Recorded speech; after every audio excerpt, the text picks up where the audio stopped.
Welcome to the Jess Talk Show. I'm your co-host, Laraine Turner, and I have with me my guest today, Gregory Satchell. Hi, Gregory. How are we doing today? We are doing fine, thank you. And hello to everyone out there that's tuning in to watch our show.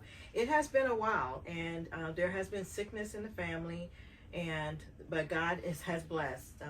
We're floating, we're not sinking. And so that's the blessed thing about it. But today we're going to be discussing why is it so hard for individuals to come to God. So that's what we're going to be talking about today. So how are you doing, Gregory? I'm blessed. How about yourself? I'm blessed as well. Okay, so this was a topic that you brought to our attention. Why is it so hard for people to come to God? So what is your take on that? Why do you think it's difficult for people to come to God? Well, I think it's so difficult for people to come into Jesus or come into Christ because just the flesh is so weak, and the devil just provides everything on this earth that people want and need. Right, that's pleasurable. Exactly. You will say that. Okay, well, if I can share an experience with the audience as well as with you, is when I came to the Lord at the age of 17, I got saved in the church, and I remember I was so happy, I was so thrilled, but I left the Lord because I wanted to go to my best friend's birthday party, and my mom told me that you cannot go to parties when you're saved. And so I remember thinking about my life, being 17 years old, ready to graduate high school, ready to start my life, and it seemed like everything I wanted to do was, no, you can't go to the movies, you can't go skating, you can't do this, can't do that. And so I remember standing in front of her and I said, then what can I do other than go to church, read the Bible, and pray? What do I do? And as a young person, and by you being, with the younger generation, when we put a lot of no's and what you can't do, where you can't go, instead of, letting God lead them and God teach them, that's my philosophy. It's not for me to tell anyone, including you, that you should not go anywhere, you should not do this. I can tell you that I wouldn't go, and I'll give you my reasons. But just to tell somebody no, and because it's not becoming of holiness, that kind of would make anybody like, well, I'll wait till I get old and ready for the grave, and then I'll come to the Lord since I can't do anything anyway at that age. So what do you think about that? I agree. If you tell people no, they're always going to have that what if I'm missing out in the back of their head. They're always going to wonder if what everybody else is doing is not so bad, and they need to experience it so they can how do I put this? We'll pretty much have a testimony Exactly. later. You can tell people by your experience why I don't want you to go there, because this happens, this could happen. But don't just close the door, everything that they want to do. No, you can't go, you can't go. It's almost like putting shackles on them, and the enemy will use all of our no's that we're presenting to them, like, you're too young to be in this, and you don't need to have where you can't do this, you can't do that, as you were saying. And so, we got to be careful how we approach people seeking the Lord and those that are new in this way. So, have you ever had an experience where you wanted to do something and maybe your mom or your dad said, no, you can't do this because of your life with Christ? I would say no to that, but me, I am a seeker. I'm seeking the Lord, and I've been in opportunities or had opportunities. I had, for example, when I moved down from Dallas to New Braunfels, I was hanging out with my cousin a lot, and we were going to the clubs a lot, and I always felt out of place.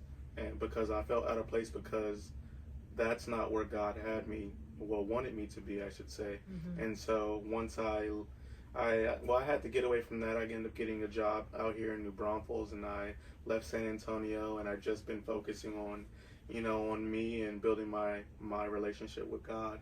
And so that's always been for me. Like, in my mind, I've always thought, yeah, I should go out and party and be young, wild, and free.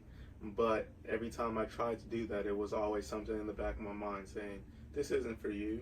What are we doing here? This isn't really fun for me. I was just doing it to try to fit in." Mm-hmm. And so, yeah. Amen. And you said something very important there. You said in the back of your head that you felt like you didn't belong and you should have left.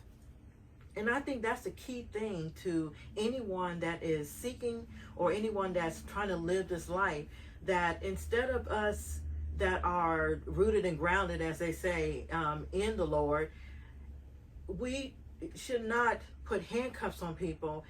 Allow them to experience things, because if God is for you, He's going to guide you not to go certain places, not to do certain things, not to say certain things. So we don't have to be God's police. We just need to sit back and pray for them and ask God to direct their path, instead of saying, no, you can't do that. Because I remember just going to the movies was a no-no. Like I said, going skating was a no-no.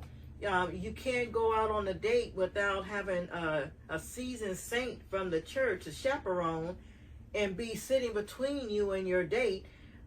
That's to me, that was like, whoa, well, wait a minute. If I want to talk to my suitor or the person that's courting me, I got to have a elder or a mother from the church to go with us on a I think that's a little bit too crazy there. But in today's society, what are we trying to tell people? What are we trying to tell the world? That in order for you to be with God, in order for you to follow Christ, that you have to give up your life and focus on the Word, focus on just fasting, and stay in your little corner of the world.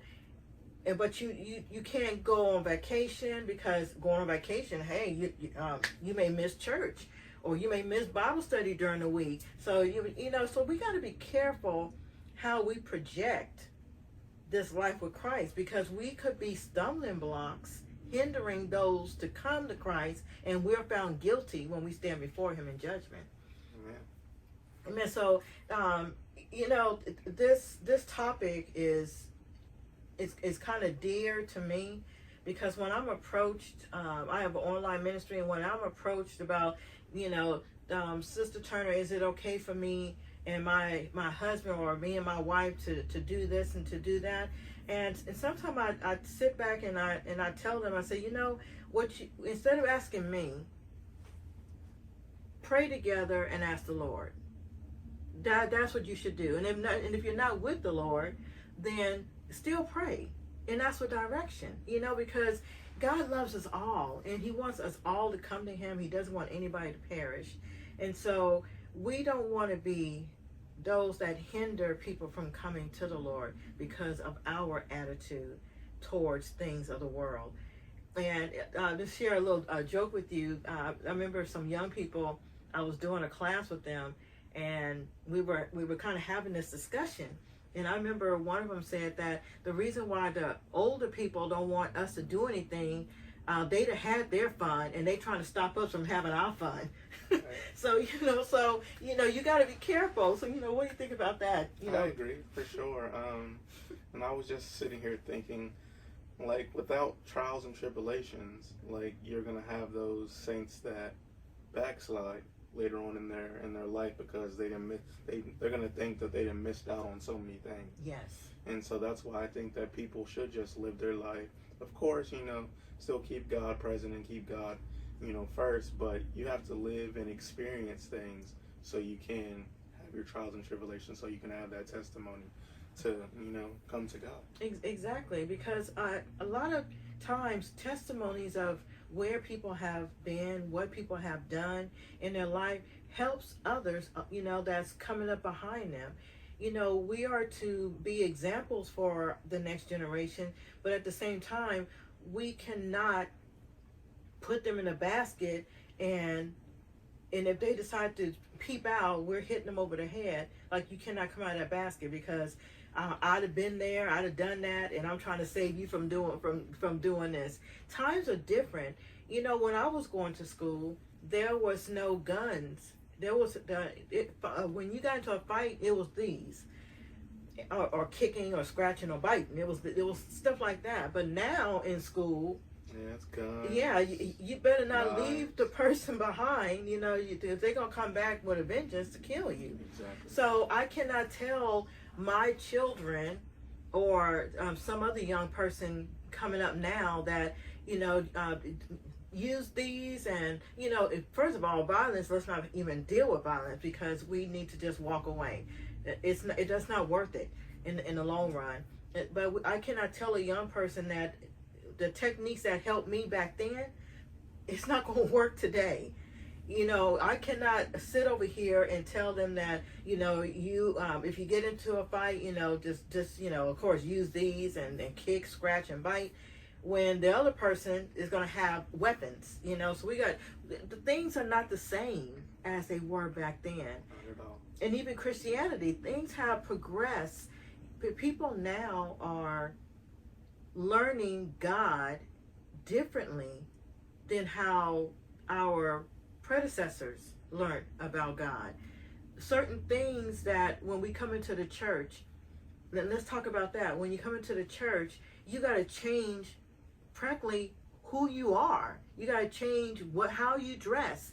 And it shouldn't be that I have to come to church as a female and I got to have my neck down to my toes, no skin showing other than my hands and my face. And if I walk into the church, I better have something over my head, when the Bible says a woman's hair is her glory, not a hat. But certain churches will tell you you cannot stand, you cannot pray, you can't do this without your head covering. So what do you think about the dress code in churches? That's a hindrance. Yeah, for sure. I always just think of what it said in the Bible, come as you are. And so that's how I look at it. Like, if you have to change who you are, it's going to make you not even want to go to the church. Exactly. It's going to make you want to just stay home and continue doing whatever you were doing, while you were under the cover of your own roof.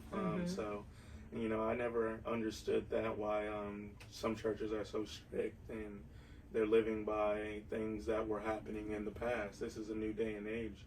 And some people don't have the money to buy those coverings. Some women don't have dresses. All they wore were pants all their lives. So, they're going to come like that, and you should be more accepting, and that's how it should be. And I agree with you. And the thing is that my thoughts, I'm not talking for any church, but my thoughts is that when a person do come into the church, allow them to come in and enjoy the service, enjoy the Lord, and instead of us trying to change them, let God change them. Because if I'm so used to wearing pants, and I come to church in pants, and I see all the other women in dresses, I'm going to want to look like them. If I'm trying to be part of their congregation, I'm going to go and I'm going to get me a dress. Exactly. I don't need for you to walk up to me and tell me the next time you come to church, make sure you got a dress on. We don't allow pants here. That shouldn't be. No. So we need to allow God to work on their heart, and us stop trying to be taskmasters, because that's pretty much what you are. Yeah. When you approach people in the church and tell them they can't do this and don't come back unless you have this on, and we don't allow that here.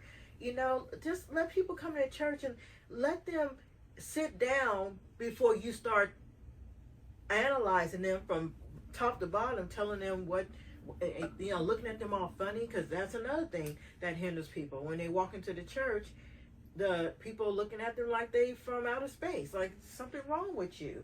Have you ever experienced that?